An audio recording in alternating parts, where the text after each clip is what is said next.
The idea of a Bioblitz is that it's basically what you find in whatever time period you're given, but we decided on a 24-hour period. That this is indeed one of the most special landscapes in the northeastern United States. It's where the prairie elements come together from the boreal and the temperate forest regions. There just aren't many places like this. The Lucky Star Ranch stretches over 2,000 acres in picturesque northern New York. It's a gem for property owners Jody and Doreen Garrett. For Jody, the ranch is more than just a summer spot and fishing area. It brings with it family roots. This is where I spent all my summers as a kid, with my grandfather. I fished here every day with him. This is where I harvested my first ducks, my first geese. I hunted deer here with him. So for us, when we got this property, it was like, coming back to something that had a lot of history with me. I also went to the University of Idaho for wildlife management. So after all those years, now we actually get to put those management principles in place, which is a huge reward. 2,000 acres of pristine northern New York, and we have a 100-acre lake. We do have white-tailed deer on the property, around 300 or 400. The lakes were stocked by my grandfather, actually, who was a commercial fisherman in the 40s for the original owner, who was J.C. George. He was a heavy equipment operator and seller of that stuff. And he would bring his clients up here and kind of wine and dine them, and they'd shoot some pheasants, and he'd package them up. He'd take his orders for equipment and then send them on down the road. They've always appreciated the landscape. They've been accustomed to this landscape. They grew up in this landscape, and so they knew it was beautiful. They knew it was special. I think that despite how much time they've spent up there, I think that they understand more than ever before that this is indeed one of the most special landscapes in the northeastern United States. Which makes such a place ideal for a 24-hour Bioblitz. Bugs, plants, four-legged creatures and two-legged creatures, mosses, amphibians, and fish. That's what the students will be tracking. And there's no telling how many different species and ecosystems reside on the vast acreage of the Lucky Star Ranch. But with the help of almost 100 students, a good idea can certainly be established. Despite the cold rain, they work to track and record specific forms of life throughout the morning and afternoon. We're looking for snakes at the Lucky Star Ranch, so we're going to different parts such as the woods, looking for garter snakes, New York water snakes along the edge of the lake here, and other snakes that we can find in the forest. If those charged with counting mammals have no luck actually spotting them, they will instead look for tracks, which are an easy find along the muddy banks on a rainy day. Some species are harmless, slow-moving, and easy to find. Others are more territorial, despite how graceful they appear. On the opposite side of the lake where the swans reside, a student group inventories several different species of fish. This pole device is used to harmlessly still the fish so they can be captured and counted. Not far from the pond, Professor Neil Ringler collects various bugs and other species for study. We're looking at some very large ponds, they call them lakes, and built right after Second World War.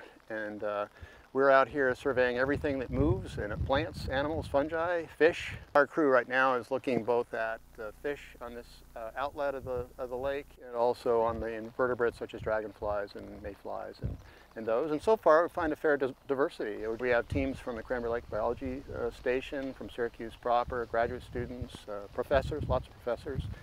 So we should have a pretty good idea of the kind of diversity. Hundreds of acres away on the other side of the ranch is a completely different landscape. These are the Elvars, an area of horizontally embedded limestone with very little organic soil on top. The Elvars are unique because they are rare to North America. They were first discovered in Canada in 1985. But even more compelling is the fact that these rocks are approximately 400 million years old. And because they are, they must be studied and treated with care. Some of the limestone rock that we have here and then the Avalar communities, with those areas, the one thing we're going to do is we're going to keep people away from them. So when we find these spots and we identify where these locations are, what the college students are doing, instead of putting a placard up and saying this is what this is, they're actually taking a GPS coordinates, logging that down, so that we can find it later, or if somebody wants to come study that, we can find it later.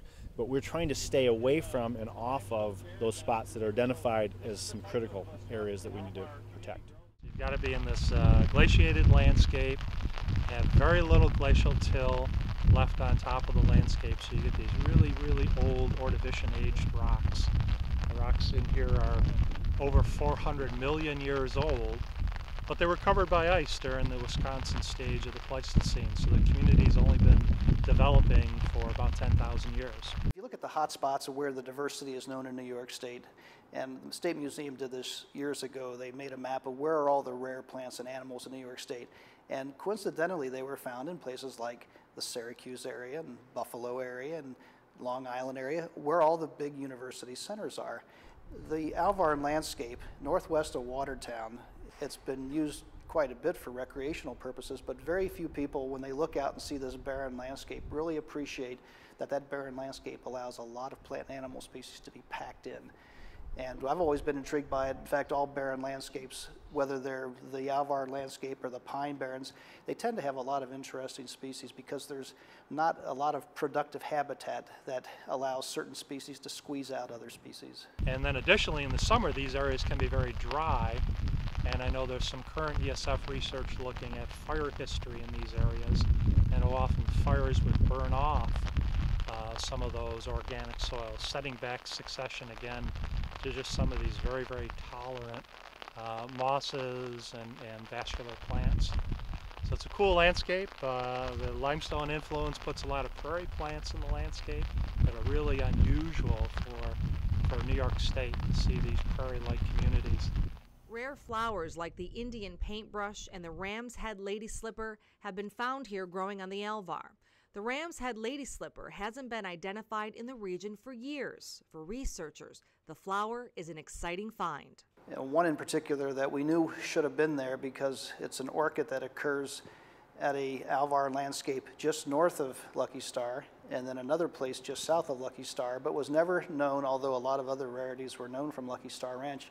The ram's head lady slipper had never been seen there, and we were able to find that probably within about an hour and a half. Meantime, back at the pond, Neil Ringler and his students are making progress in the shallow waters.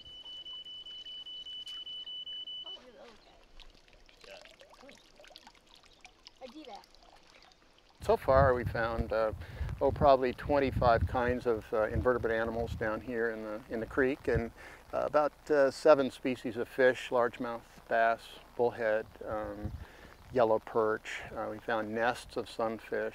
All day the rain doesn't let up, but this is a plus for students searching for amphibians. It draws them out of the ground. Normally they like moist places because that's what keeps them alive. So since everywhere is wet, they're going to be walking around where we can spot them. After hours of searching and data compilation, the students retreat back to a warm cabin where they can get a closer look at their finds. The importance of body shape and leg count matter when looking at insects, and the height and width of a plant is also vital when recording newfound mosses and plants. All of the collected data will be sent off to New York State, a watch group for tracking and research. These results feed back to the Heritage Program and other state groups that are really charged with understanding what the abundances of plant and animal species. We need to know, in fact, what we want to do is we want to find so many of these plant and animal species that we decide that, hey, we don't need to list them anymore. That's actually what the goal is. That often isn't the case. We often find out that something is even more rare than we thought, or we find something that for the first time has been seen in New York. When the day is over, students will mull their findings over as they sleep in their temporary makeshift homes. They'll be back at it again the next day, thus completing the 24-hour Bioblitz. Well, we came up with a total of almost 900 species of plants, animals, and fungi overall. And that number sounds impressive. That number does not include almost any insects. The only insects that were surveyed were the moths. And the insect diversity is really where most of the diversity is in natural systems. So the numbers are obviously going to be much more than that. The weather was not conducive for some animals on the Wednesday, and then the next day it wasn't conducive for other animals. So overall, I think we had a pretty good snapshot. This is a good time of year. Most plants and animals are out. We did see a fair number of birds, but the best birding is usually earlier in the summer or later in the spring. It won't be for at least a week that the results of the Blitz come to light, and when they do, researchers are more than pleased.